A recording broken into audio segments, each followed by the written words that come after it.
인사하시겠습니다. 오늘도 잘 오셨습니다. 인사하겠습니다. 오늘도 잘 오셨습니다. 우리 앞뒤로는 이렇게 한번 고백하며 인사합시다. 오늘도 주님을 예배합시다. 오늘도 주님을 예배합시다. 아멘. 예, 오늘 이 시간도 우리의 모든 것을 주님께 올려드리는 예배의 자리가 되기를 간절히 축복합니다. 예배는 그런 것 같습니다. 내가 내 마음에 상황이 허락되고 내 마음에 하나님을 높이고 싶고 그런 마음이 될 때 되는 것은 물론 그것도 예배겠지요. 하지만 진정한 예배는 내 마음의 상황과 내 주변의 상황의 어떠함에 상관없이 그분은 예배받기에 합당하신 분이다라는 그 믿음 붙들고 주님께로 나아가는 것입니다. 그때에 하나님께서 우리가 생각지도 못한 하나님의 은혜로 우리를 가득 채우고 우리에게 베풀어 주실 것입니다. 오늘 이 밤에 그것을 신뢰하며 주님께 나아가는 저와 여러분들 되시기를 간절히 축복합니다. 아멘. 지금으로부터 벌써 10년 전의 일입니다. 2007년 12월 7일이죠. 충남 태안 앞바다에서 유조선 허베이 스피리트호가 삼성중공업 크레인과 충돌하면서 기름이 유출된 사고가 있었습니다. 그때 유조선에 실려있던 12,547리터의 기름이 유출이 되었죠. 서해안은 순식간에 검은 재앙이 들이닥쳤습니다. 바다와 해안, 주민들의 생계수단이었던 각종 양식장은 기름 범벅이 되었고 주민들은 망연자실했던 그 모습이 TV 브라운관에 보였던 것들 안타까운 마음으로 지켜봤던 기억이 있습니다. 전문가들은 사고 직후 아마 이 해양 생태계가 복원되는데 수십 년 또는 100년 이상이 걸릴 수도 있다라는 비관적인 예측을 내놓았지요. 하지만 12만여 명이라는 경이적인 자원봉사자들의 헌신적인 노력과 아닙니다. 123만 명입니다. 123만 명의 그 경이적인 자원봉사자들의 헌신적인 노력과 삶의 터전을 지키려는 주민들의 사투 덕에 10년 만에 청정 지역을 이루어내는 기적이 일어났습니다. 이게 지금 꽃게철이잖아요, 그렇죠? 지금 태안에는 꽃게와 대하, 바지락 등이 그 충남의 대표 수산물 그것을 지금 수확하느라고 여념이 없다고 하지요. 관광객도 그만큼 그동안에 1,000만 명 이상이 다녀가며 또다시 관광 명소로서의 명성도 회복하고 있는 것처럼 보입니다.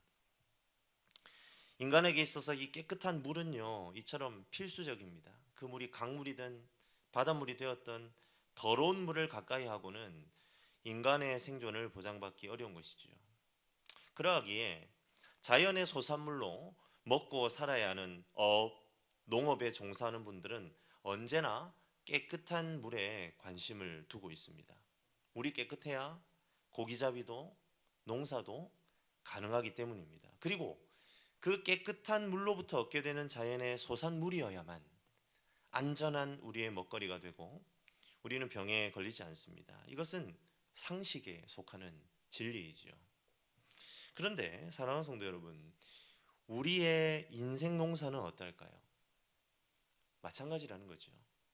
깨끗한 물이 필요합니다. 깨끗한 물로 우리의 인생의 논과 밭을 채워야만 건강한 열매로 우리의 인생을 윤택하게 할 수 있습니다. 그런데 불신자와 우리 성도들 가운데에 물에 대한 서로 다른 관점이 존재합니다. 불신자들은 인생 농사에 있어서 물의 상태에 관심 없이 많은 물이면 족합니다. 하지만 성도는 어떻습니까? 우리는 다르죠. 깨끗한 물이 중요합니다. 오늘 우리가 살펴보고 있는 시편 65편은 다윗의 시편입니다. 다윗은 시편을 통해 우리 인생에서 여러 가지 비유를 통해 노래하고 있는 것을 보게 되는데요. 특별히 오늘 우리가 살펴보고 있는 시편 65편에서는 인생을 논과 밭에 비유하고 있습니다. 우리는 우리 인생의 논과 밭을 경영하는 농부인 셈입니다. 참으로 그러합니다. 우리 인생을 가만히 들여다보면 결국 우리가 기대하는 것은 좋은 열매를 많이 맺는 것입니다. 좋은 열매를 많이 맺기 위해 인생들은 끊임없이 우리의 농가밭에 물을 대려고 애를 씁니다. 불신자들이나 우리 성도들이나 그 부분에 있어서는 차이가 없습니다. 물이 필요하고요. 물을 대려고 노력하는 것이 인생사의 다반사입니다. 그런데 불신자와 우리 믿는 자들 사이에 물을 대는 문제에 있어서 결정적인 차이가 있습니다. 그것은 무엇입니까? 바로 어디에서 그 물을 얻는가의 차이입니다. 세상 사람들은 어디로부터 물을 대는가에 대해 사실상 별로 관심이 없습니다. 물의 근원에 대해 별로 관심이 없어요. 그저 많이 되는 것에 관심이 있습니다. 많이 되면 좋을 줄 알고요. 여기저기 웅덩이를 파고 수로를 뚫어서 물줄기를 자신의 인생의 논과 밭으로 대려고 애를 씁니다. 인생의 논과 밭에 수많은 행복의 열매들을 기대하면서 열심히 물을 댑니다. 자신들이 끌어당길 수 있는 최선의 노력을 다합니다. 그런데 모든 인생이 다 풍성하게 열매를 맺느냐? 그렇지 않다는 것입니다. 왜 그렇습니까? 바로 어디로부터 물을 대는가에 관심이 없기 때문입니다. 무슨 말입니까? 어디로부터는 관심이 없고 일단 채우고 보니까 문제가 생기더라는 말이죠. 예레미야 2장 13절에 이런 말씀이 있어요. 내 백성이 두 가지 악을 행하였나니 곧 그들의 생수 근원 되는 나를 버린 것과 스스로 웅덩이를 판 것인데 그것은 그 물을 가두지 못할 터진 웅덩이들이니라. 그럼 이것을 바꾸어 보면 이렇게 되죠. 생수의 근원대인 그분을 버린 것, 하나님을 버리는 것, 그리고 스스로 웅덩이를 파는 것은 내 백성이 할 일이 아니라는 겁니다. 그건 이방인들이 하는 일이다라는 거죠. 불신자들이 하는 방법이 생수의 근원되는 하나님을 버리는 것이고 그리고 스스로 웅덩이를 파는 것이다는 말입니다. 이처럼 세상 사람들은 진정한 생수의 근원 되시는 하나님을 알지 못한 채 자신들만의 웅덩이를 파서 채우기만 하면 그 웅덩이를 파서 물을 퍼날라서 내 논과 밭을 채우기만 하면 열매가 많이 맺힐 것이라고 생각한다는 겁니다. 그런데 그 결과가 어떻습니까? 온전치 못한 물로 인하여 뿌리채 상하여 열매를 보기는커녕 제대로 자라지도 못한다는 거죠. 혹 자라나서 많은 열매를 맺는다고 해도 그 열매는 도무지 먹을 수 없는 오염덩어리밖에 될 수 없습니다. 그것이 하나님 없이 내 인생의 논에 물을 채우려는 인생의 고통과 좌절인 것입니다. 그런데요, 하나님의 백성들은 다릅니다. 그리스도인은 내 인생의 논과 밭에 될 물이 어디로부터 오는가에 관심이 있는 사람입니다. 어디로부터 오는 물이어야만 합니까? 우리 오늘 9절 말씀을 다시 한번 한 목소리로 읽어보도록 하겠습니다. 같이 읽습니다. 땅을 돌보사 물을 대어 심히 윤택하게 하시며 하나님의 강에 물이 가득하게 하시고, 거기까지 읽겠습니다. 어디로부터입니까? 예, 맞습니다. 하나님의 강으로부터 부어지는 물입니다. 성도는 마치 본능적으로 그것을 깨닫고 나아가는 사람들이다라는 거죠. 성도라고 인생의 논과 밭에 물이 필요 없을까요? 우리도 다 땅에 발을 디디고 살아가는 사람들이기 때문에 돈 필요합니다. 지식 필요하지요. 어느 정도의 부와 명예가 있어야 살아갈 수 있습니다. 그런데 그 돈, 지식, 명예의 출처가 무엇으로부터라고 철석같이 믿고 나아간다는 말일까요? 예, 바로 하나님으로부터입니다.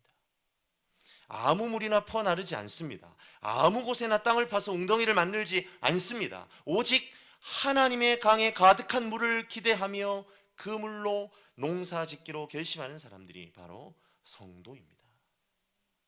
그렇다면 사랑하는 성도 여러분, 하나님의 강이 도대체 뭘까요? 하나님의 강은 무엇을 의미하는 것일까요? 시편 1편에 그 해답이 있습니다. 우리 시편 1편 2절에서 3절을 한번 찾아서 같이 한번 읽어보도록 하겠습니다. 시편 1편 2절에서 3절 말씀입니다. 시편 1편 2절에서 3절 말씀, 우리 다 찾으셨으면 한 목소리로 읽도록 하겠습니다. 오직 여호와의 율법을 즐거워하여 그의 율법을 주야로 묵상하는도다. 그는 시냇가에 심은 나무가 철을 따라 열매를 맺으며 그 잎사귀가 마르지 아니함 같으니 그가 하는 모든 일이 다 형통하리로다. 아멘. 시편 1편 2절에 의인은 여호와 율법을 즐거워한다고 합니다. 그런데 3절은 의인을 시냇가에 심은 나무라고 합니다. 대꾸가 일어나는 거지요. 여호와의 율법과 시냇가가 서로 대꾸를 이룹니다. 우리에게 무엇을 이야기하고 있습니까? 여호와의 말씀이라는 시냇가, 바로 여호와의 강이죠. 여호와의 강가에 심겨진 성도들은 그 하나님의 강에 채워진 물로 인생을 경영합니다. 그리고 그 인생은 언제나 형통하다라고 약속하고 있는 것입니다. 그러하기에 하나님께서 우리 성도들을 향하여 기대하는 삶은 무엇입니까? 하나님의 강인 하나님의 말씀으로 내 인생의 논과 밭을 채우는 것입니다. 하나님의 말씀으로 우리 인생을 채운다는 것은 어떤 의미일까요? 1차적으로는 하나님의 말씀을 가까이 하는 삶을 일컬을 것입니다. 물리적으로 많이 읽는 것입니다. 설교를 많이 듣는 것입니다. 실제로 하나님의 말씀을 가까이 할 때에 말씀으로 우리의 삶이 충만해지는 것을 경험합니다. 그리고 그 말씀이 나를 이끌어가는 것을 경험하게 됩니다. 다윗은 시편 143편 8절에 이렇게 고백하지요. 아침에 나로 하여금 주의 인자한 말씀을 듣게 하소서. 내가 주를 의뢰함이니이다. 내가 다닐 길을 알게 하소서. 내가 내 영혼을 주께 드림이니이다. 다윗에게는 하나님의 말씀에 대한 두 가지 신뢰가 있었던 것들을 보게 됩니다. 한 가지 신뢰는 무엇입니까? 하나님이 말씀하신다는 신뢰입니다. 아침에 여호와 율법을 묵상할 때마다 하나님이 친히 말씀해 주신다는 믿음이 다윗에게 있었습니다. 또 다른 신뢰는 무엇입니까? 하나님이 친히 인도하신다는 신뢰입니다. 그렇죠. 우리가 말씀을 읽고 묵상할 때마다 그 말씀은 우리의 삶을 인도합니다. 광야의 이스라엘 백성들 가운데 불기둥과 구름기둥으로 나타나셔서 친히 인도하셨던 것처럼 하나님은 말씀을 묵상할 때에, 말씀을 읊조릴 때에, 말씀을 가까이 할 때에 그 말씀 가운데 친히 임하셔서 우리를 인도하십니다. 다윗은 그 하나님을 향한 신뢰로 하나님께 나아갔던 것입니다. 하나님의 강인 하나님의 말씀을 묵상할 때에 우리는 친히 말씀하시고 우리 가운데 임재하시는 하나님을 만나고 경험할 수 있습니다. 그리고 내 삶을 풍요롭고 윤택한 곳으로 인도하시는 것을 우리가 누리게 됩니다. 그러기에 우리는 하나님의 말씀을 가까이 하고 그것을 주야로 묵상함이 옳은 것이죠. 하지만 더 나아가서 하나님의 강으로 우리의 인생의 농가 밭을 채운다는 것은 하나님의 말씀을 가까이 하는 차원을 넘어서는 그 무엇입니까? 성경적 가치관으로 모든 것을 결정한다는 의미를 포함하고 있습니다. 내가 여호와 율법을 즐거워한다라는 것은 선택의 주체가 하나님이 되게 한다라는 말입니다. 성경적 가치관으로 가득 채워진 우리의 심령은 함부로 우리의 욕망을 따라 선택하지 않습니다. 철저하게 하나님께서 기뻐하시는 결정을 하도록 그분께 맡겨드리고 내어드리게 되어 있습니다. 왜 그렇게 될까요? 왜 그렇게 하게 됩니까? 내 삶에 가득 채워진 모든 것이 하나님이 주신 것이라는 사실에 눈뜨게 되기 때문입니다. 내 것이 없지요. 오직 그분의 뜻만 있습니다. 그리고 모든 것이 다 주님의 것입니다. 사랑하는 성도 여러분, 하나님의 강에 채워진 물로 우리의 인생의 논과 밭을 채우는 저와 여러분들이 되시길 주님의 이름으로 간절히 축복합니다. 그것은 결국 무엇입니까? 하나님의 말씀으로 내 인생을 채우는 것입니다. 성경적 가치관으로 내 삶을 채워서 오직 주님께서 모든 것을 결정하시도록 내어드리는 것입니다. 이 시간 하나님의 말씀으로 내 인생을 가득 채워 하나님이 허락하시는 풍성한 삶을 누리는 저와 여러분들이 되시길 주님의 이름으로 간절히 축복합니다. 그런데 말이죠, 사랑하는 성도 여러분, 우리가 모르는 거 아니잖아요. 우리가 다 압니다. 하나님의 강으로만 내 인생의 농가밭 채워야 한다는 거 모르는 사람 아무도 없어요, 성도라면. 하지만 그 하나님의 강만 바라보기에는 무언가 탐탁지 않은 부분이 있다는 말이죠. 자꾸만 물음표가 그려지는 순간들이 있습니다. 어떤 물음표가 있을까요? 여러 가지를 두 가지 정도로 요약해 볼 수 있을 것 같습니다. 두 가지의 물음표가 우리에게 있을 수 있어요. 첫 번째 물음표는 무엇입니까? 도대체 하나님의 강에 가득한 물은 언제쯤 내 인생의 농가밭에 다다를 것인가 라는 물음표입니다. 바로 타이밍의 문제이죠. 하나님의 강은 우리가 이해하기 쉽게 댐이라고 생각해 보자 말입니다. 우리가 이런 생각이 든단 말이에요. 지금쯤 수문이 열려야 되는데 왜 하나님은 꿈쩍도 안 하시는 건가? 지금 물이 올 타이밍인데 하나님이 요지부동이란 말이죠. 왜 성도들의 마음에 이런 물음표가 생기는 것일까요? 바로 내 계획으로 가득하기 때문입니다. 예, 주님 알겠습니다. 인생 농사를 하나님의 물로 지어야 한다는 것에 동의합니다. 주님의 말씀으로 내 인생의 농가밭 채워야 되는 거 알겠다니까요. 그런데 모내기도 추수도 다 때가 있는데 하나님 지금 이 때를 놓치게 생겼어요. 주님 지금 물을 보내주셔야 모내기를 한다니까요. 주님 듣고 계시긴 하시는 거예요? 이런 경험 한두 번쯤 다 경험해 보셨죠? 혹시 지금 이 자리에 계신 분들 가운데 그런 하소연으로 나의 기도의 자리를 채우고 계시는 분이 계실지 모르겠습니다. 모내기를 해야 됩니다. 그런데 물이 없어요. 햇볕은 내리쬐는데 물고 같을 기미가 보이지 않습니다. 죽을 노릇이지요. 그런데 왜 죽을 노릇입니까? 내 생각과 방법에 사로잡혀 있으니 죽을 노릇입니다. 사랑하는 성도 여러분, 하나님의 말씀대로 살아야 한다는 것을 잘 알고 있습니다. 그분의 말씀이 나를 사로잡고 하나님이 친히 나를 인도하실 것에 대한 신뢰도 있습니다. 하지만 그것에만 모든 것을 맡길 수가 없어요. 왜 그렇습니까? 여전히 내 마음속에 죄된 본성이 속삭이기 때문이죠. 야, 네 방식이 있잖아. 좀 더 다른 것 같은데? 너도 생각이란 걸 하는 사람 아니냐? 그런데 왜 손을 놓고 있는 거야? 야, 전화도 좀 해보고 전문가도 좀 찾아보고 뭐든 좀 해봐야 될 거 아니야. 그래요, 맞습니다. 내 생각, 내 방식, 나의 길이 있지요. 노하우가 있고 경험이 있습니다. 그런데 성도는 그 모든 것을 내려놓는 방식으로 인생을 경영해야 합니다. 인생 농사를 그렇게 지어야 합니다. 성경은 무엇 때문에 우리가 그 모든 것을 내려놓아야 한다라고 말하고 있습니까? 이사야 55장 8절 말씀은 이렇게 이야기합니다. 이는 내 생각이 너희 생각과 다르며 내 길은 너희 길과 다름이니라. 여호와의 말씀이니라. 아멘입니까? 내 생각, 내 방법 붙들고 안달하는 것은 소용이 없는 짓입니다. 왜 소용없는 행동일까요? 하나님께서 말씀하십니다. 나의 생각은 너희 생각과 다르다고요. 하나님의 길은 너희의 길과 하나님의 방법은 너희의 방법과 다르다고 말씀하십니다. 하나님께서 우리를 향해 말씀하십니다. 지금이 아니라니까. 네 고장난 시계 좀 쓰레기통에 치우고 내 시간표에 관심 좀 가져주면 안 되겠냐? 네 계획, 네 방법 좀 내려놓고 차원이 다른 나의 스케줄에 너의 인생의 논가밭을 좀 내려놓으면 안 되겠냐? 나보다 나를 더 잘 아시고 내가 생각하는 선한 것보다 더 선한 것으로 나에게 주기 원하시는 하나님의 음성이 들리지 않으십니까? 주님의 안타까운 외침에 귀 기울이는 저와 여러분들이 되시기를 간절히 축복합니다. 천수답지기라고 들어보셨죠? 천수답은 하늘천, 물수, 논답, 하늘의 물로 농사를 짓는 논이죠.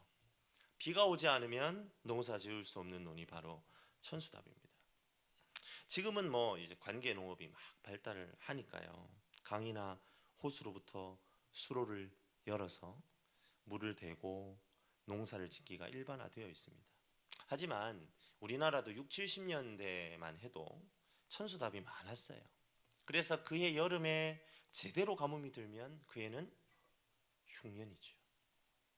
사랑하는 성도 여러분, 성도는요 천수답지기입니다. 하나님, 세상에 수많은 댐과 수원지가 있지만 저는 그것에 눈 돌리지 않겠습니다. 오직 하나님만 바라봅니다. 그렇게 고백하는 것이 바로 우리 그리스도인이고 성도입니다. 그러하기에 인생의 천수답지기인 우리들은 하늘을 바라보아야 합니다.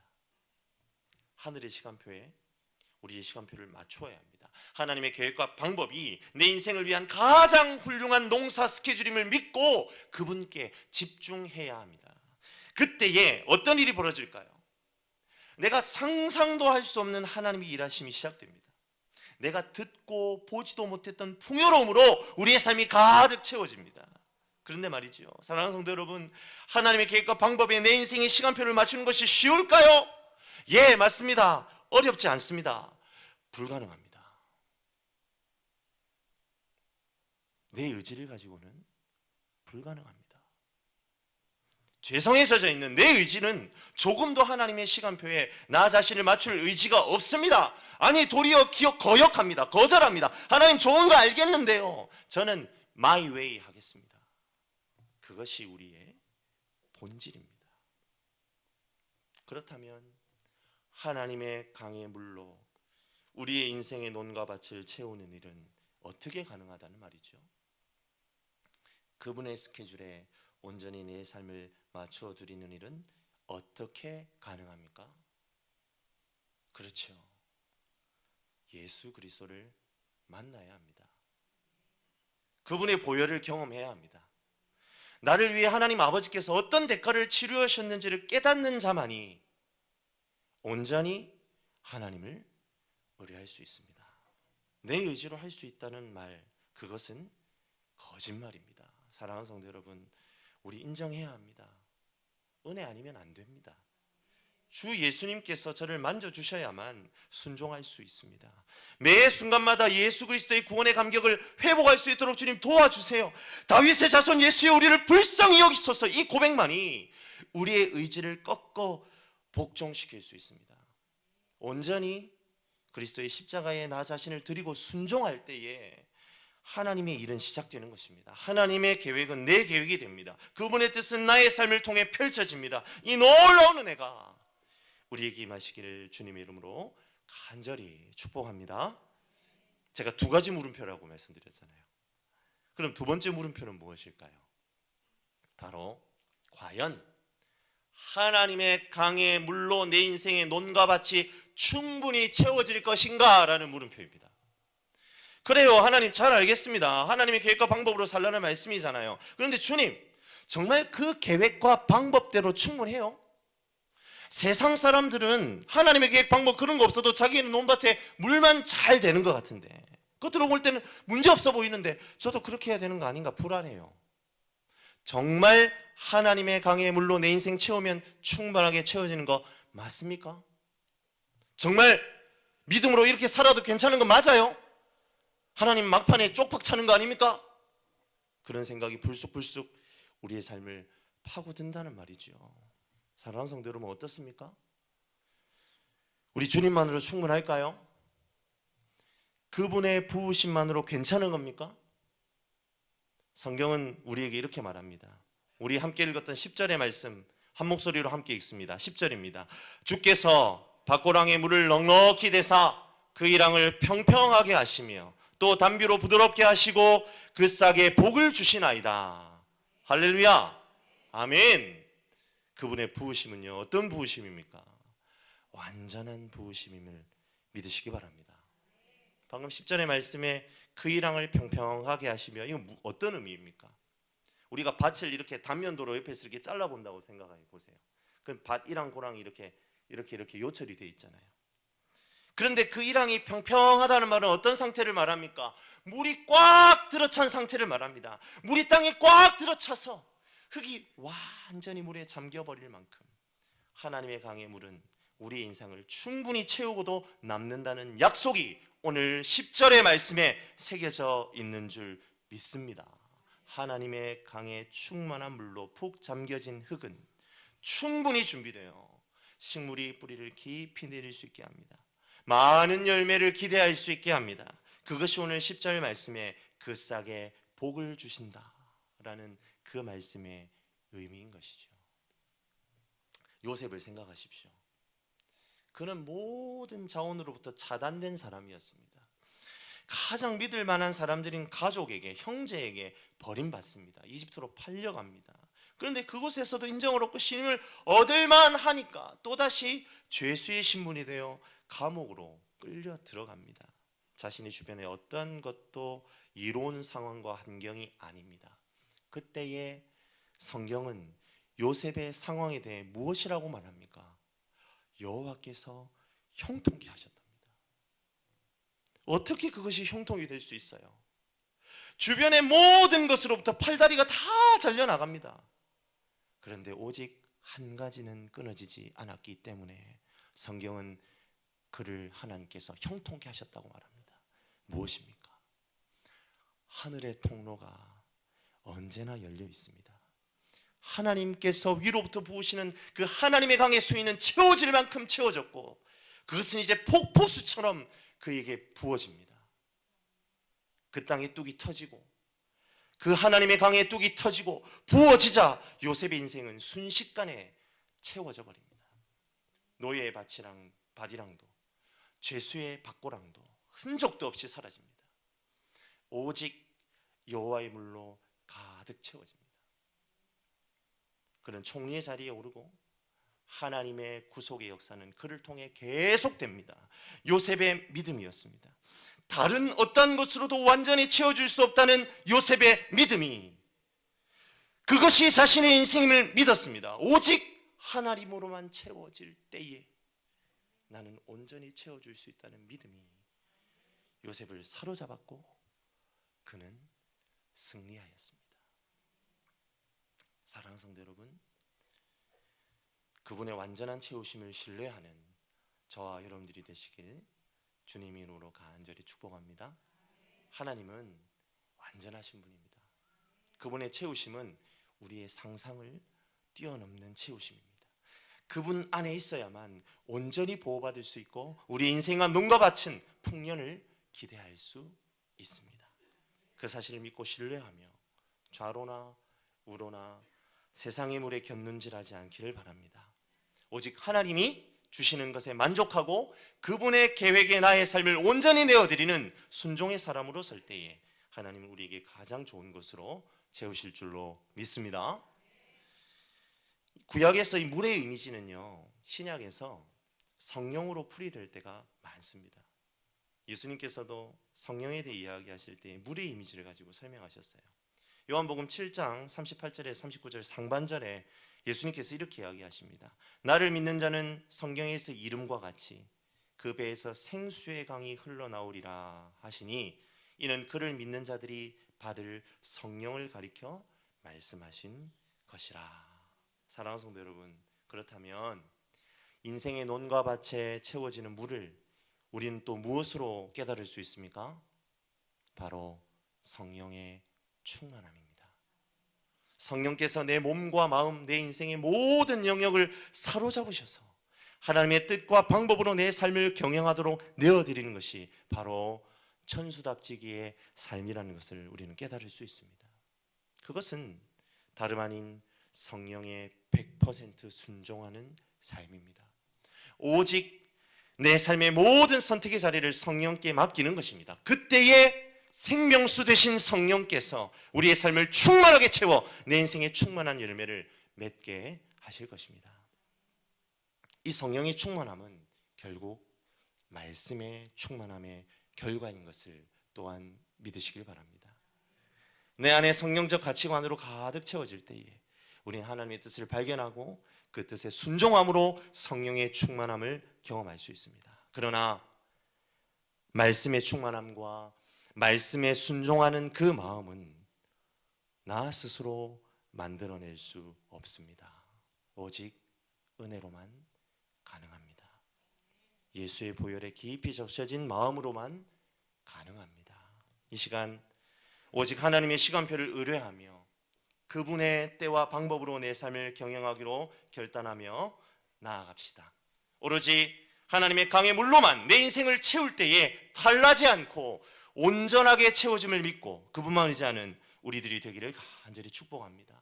성령 충만, 100% 성령 하나님을 의지하고 그분께 순복함으로 하나님이 열매 맺게 하시는 아름다운 것들을 다 받아 누리는 저와 여러분들의 복된 삶이 되시기를 주님의 이름으로 간절히 축원합니다. 우리 이 시간에 말씀을 생각하시면서 우리 찬양을 드리며 나아갑시다. 하나님, 은혜 아니면 살아갈 수가 없습니다.